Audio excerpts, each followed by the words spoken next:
Welcome to New Possibilities. I speak truth to power without fear.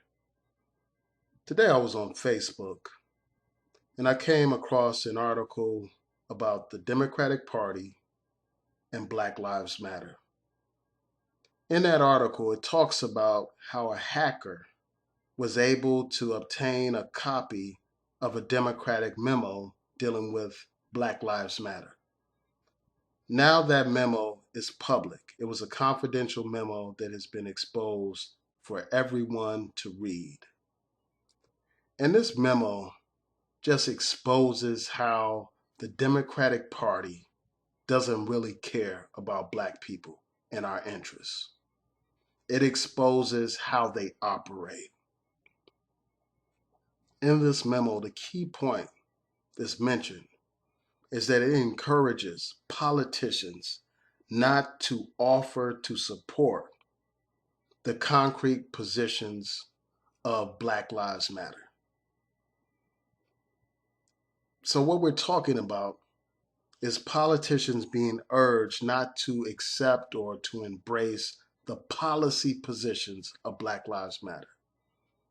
And these are positions that deal with the question of police brutality and other issues that are relevant to our communities. This memo also advised politicians how to interact with Black Lives Matter. It labels Black Lives Matter as a radical movement, even though Black Lives Matter is not a radical movement by any stretch of the imagination. Most of the reforms that they are asking for are not radical at all. They're traditional civil rights issues dealing with police brutality. There's nothing radical about what they propose. There's nothing radical about their tactics. They are a non-violent organization, but this memo depicts them as radical.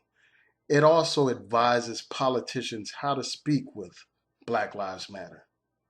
It advises them not to use terms like all lives matter. It advises them not to bring up black on black violence. So essentially what you have here is a guide that teaches these politicians how to pacify and manipulate Black people. That's what you have here. They want to humor Black people. It also advises politicians to meet with small groups of Black Lives Matter activists as opposed to larger groups. So what you have are situations where they have high profile meetings with a few activists, a few hand-picked activists to give the appearance that they actually care about the substantive issues of the movement, to pacify the people, to convince the people that the Democratic Party actually cares about the people, when in fact they couldn't give a damn about our interests. Because if they did, they would embrace policy positions designed to end police brutality. But this memo clearly points out how they were advised not to support the concrete positions of Black Lives Matter. See, and this is nothing new. These politicians specialize in pimping and hustling Black people. That's what they do. All year long, you don't see these politicians. You don't see them actively involved in the Black community. And this is something Malcolm X pointed out years ago. You only see them around election time when they need the Black vote. They have used the Black church to hustle Black people. And sadly, too many of these pastors have allowed themselves to play the role of madam for a pimp. The politician is the pimp, and these preachers and pastors serve as the madam. That's how they serve. That's the role that they play. They have opened the churches to these wolves in sheep's clothing. You know, people are up in arms about Donald Trump visiting a church in Detroit. Well, these Democrats are just as disingenuous as Donald Trump is. They put on a show for you, have you thinking that they actually believe in your issue when they really don't care. They're just trying to hustle you for a vote.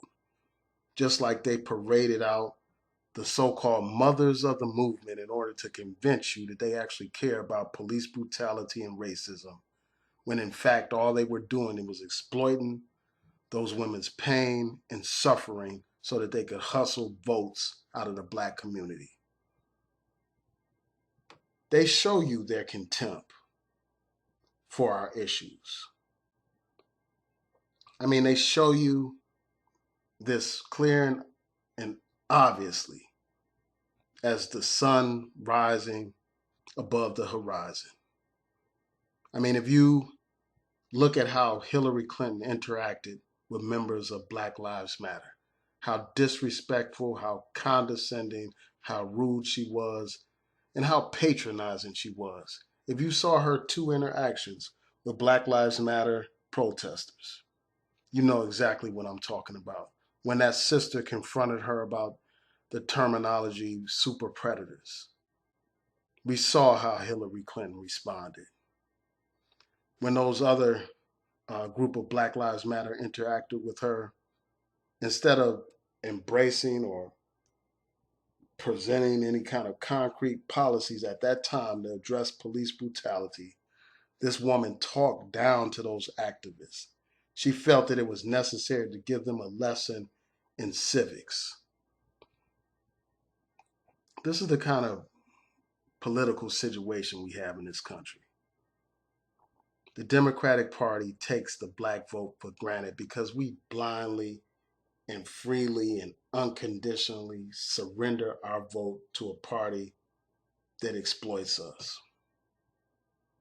Because they know that when we choose between Democrats and Republicans, most of us lean towards the Democrats because we know that the Republicans not only don't give a damn, but they're openly hostile to our interests. Whereas the Democrats pretend to be interested in our issues, but really aren't. So really, this is like a metaphor for politics in the black community. Um, we can no longer allow ourselves to be pacified and manipulated and humored and, you know, chilled out with some dog biscuits, some Scooby snacks, some damn trinkets and symbolism. We need to demand substance from these politicians. And if they don't embrace our issues, if they don't support our concrete positions on police brutality and other important issues in our community, then we shouldn't support them. And this thing is bigger than the organization Black Lives Matter. The concept of Black Lives Mattering is a concept that transcends any one organization or any one set of activists. When they disrespect Black Lives Matter, which is at the forefront of this issue of police brutality, they disrespect all black people. So we need to bear these things in mind when we vote this year. We need to look beyond the two-party dictatorship and try to build a third option for our community.